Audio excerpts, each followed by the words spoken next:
아볼로가 고린도에 있는 동안 바울은 북부 지방을 거쳐서 에베소에 이르게 되었습니다.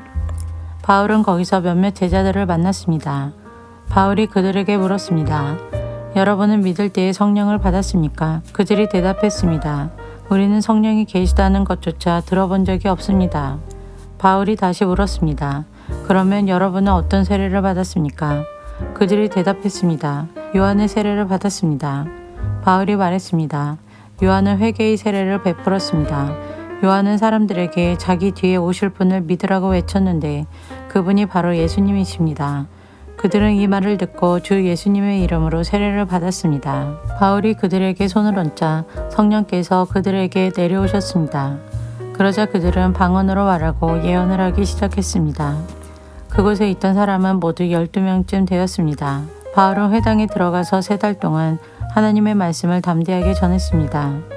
그리고 하나님의 나라에 관해 토론도 하고 받아들이도록 설득했습니다. 그러나 어떤 사람들은 마음이 굳어져서 믿지 않고 오히려 군중들 앞에서 도를 욕하고 다녔습니다.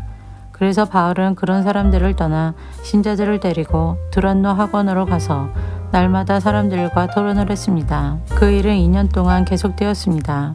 그리하여 아시아 지방의 모든 유대인과 그리스인이 주님의 말씀을 듣게 되었습니다. 하나님께서 바울의 손을 빌려 놀라운 기적들을 일으키셨습니다. 심지어 사람들이 바울이 몸에 지니던 손수건이나 앞치마를 병든 사람 위에 얹기만 해도 병이 낫고 귀신이 쫓겨나갔습니다. 그러나 사방으로 돌아다니면서 귀신을 쫓아내는 유대인 중에서도 주 예수님의 이름으로 귀신을 쫓아내려는 사람들이 있었습니다. 그들은 바울이 전파하는 그 예수의 이름으로 명령한다. 그 사람에게서 나오너라고 말하곤 했습니다. 유대인 대제사장 스게와라는 사람의 7 아들들이 바로 이런 일을 하였습니다. 그런데 악한 귀신이 그들에게 말했습니다. 내가 예수님도 알고 바울도 알지만 너희는 누구냐? 그러더니 귀신 들린 사람이 그들에게 달려들었습니다. 귀신 들린 사람은 스게와의 아들들보다 힘이 세어서 그들을 때리고 옷을 찢었습니다. 그래서 그들은 발가벗긴 채 그 집에서 도망쳤습니다. 이 일이 에베소에 사는 모든 유대인과 그리스인들에게 알려지자 그들은 두려움에 사로잡혔으며 주 예수님의 이름을 찬양했습니다. 믿는 사람들이 많이 나와 사람들 앞에서 자기들이 행한 일들을 고백하기 시작했습니다. 그들 중에는 마술을 부리던 사람들도 있었는데 그들은 자기들의 마술책을 가져다가 사람들 앞에서 다 태워버렸습니다. 그 책값을 계산하면 은화 5만 개 가량 되었습니다. 이렇게 해서 주님의 말씀은 점점 힘있게 퍼져나갔습니다. 그 후에 바울은 마케도니아와 아가야 지방을 거쳐 예루살렘으로 갈 결심을 하였습니다. 그리고 나는 예루살렘에 갔다가 로마도 꼭 가봐야겠습니다 라고 말했습니다. 바울은 자기를 돕는 사람 가운데 2사람, 곧 디모데와 에라스도를 먼저 마케도니아로 보냈습니다. 그리고 그는 아시아에 얼마 동안을 더 머물렀습니다. 그 무렵 에베소에서는 예수님의 도 때문에 적지 않은 소란이 일어났습니다. 데메드리오라는 은 세공인이 있었는데 은으로 아데미 여신의 신전 모형을 만드는 사람이었습니다. 그는 이 일로 직공들에게도 많은 돈을 벌게 했습니다. 그가 직공들과 이런 일에 종사하는 사람들을 불러놓고 말했습니다.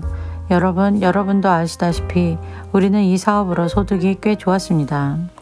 그런데 여러분들도 보고 들은 대로 바울이라는 이 사람이 에베소뿐만 아니라 아시아의 거의 모든 지방에서 사람이 만드시는 신이 아니라고 말합니다. 그는 수많은 사람들을 설득하여 그들의 마음을 돌려놓았습니다. 이러다가는 우리 사업이 명성을 잃게 될 위험이 있을 뿐만 아니라 사람들이 위대한 아데미 여신의 신전을 우습게 여길 위험이 있습니다.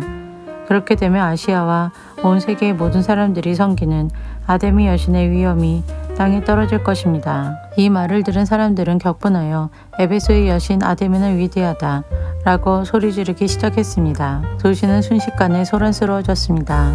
군중들은 바울과 함께 여행하던 마케도니아 사람 가이오와 아리스다고를 붙잡고 한꺼번에 극장으로 몰려갔습니다. 그때 바울도 군중들 속으로 들어가려 했지만 제자들이 말렸습니다. 또 바울과 친하게 지내던 아시아의 관리 몇 사람들도 사람을 보내어 바울더러 극장에 들어가지 말라고 권했습니다. 극장 안에서는 사람들이 소리를 지르는데 어떤 사람은 이렇게 다른 사람은 저렇게 외쳐대는 바람에 극장 안은 완전히 난장판이 되고 말았습니다. 심지어 자기들이 그곳에 왜 모였는지조차 모르는 사람들도 많았습니다. 유대인들이 알렉산더라고 하는 사람을 앞으로 밀어내자 군중들 중 몇 사람이 그를 다그쳤습니다. 알렉산더가 손짓으로 사람들에게 조용히 하라고 한 후 군중들에게 변명을 하려고 했습니다. 그러자 군중은 알렉산더가 유대인인 것을 알고 한 목소리로 에베소의 여신 아데미는 위대하다 라고 2시간이나 외쳐댔습니다. 마침내 에베소 시의 서기관이 나와 군중을 진정시키고 이렇게 말했습니다. 에베소 시민 여러분, 에베소가 위대한 아데미 여신의 신전과 하늘에서 내려온 그 신상을 지키는 곳이라는 것은 온 세상이 다 아는 사실입니다. 이것은 부인할 수 없는 사실이므로 시민 여러분은 마음을 가라앉히고 경솔한 행동은 삼가시기 바랍니다. 여러분은 이 사람들을 이리로 끌고 왔으나 이 사람들은 우리 여신을 모욕한 적도 없고 그 신전에서 무엇을 훔치지도 않았습니다. 우리에게는 재판정이 있고 재판관들도 있습니다. 만약 데메드리오와 그의 직공들이 누구를 고소할 일이 있다면 당사자들이 재판정으로 가서 옳고 그름을 가려야 할 것입니다. 그 밖에 여러분이 해결하고자 하는 문제가 있다면 그것은 공식적인 모임에서 다루어야 할 것입니다. 이는 제가 이런 말을 하는 것은 아무런 이유도 없이 소동을 일으킨 책임이 우리에게 있다고 비난을 받을 위험이 있고 또 이 소동에 대해 변명할 말이 없기 때문입니다. 그는 이렇게 말하고 모임을 해산시켰습니다.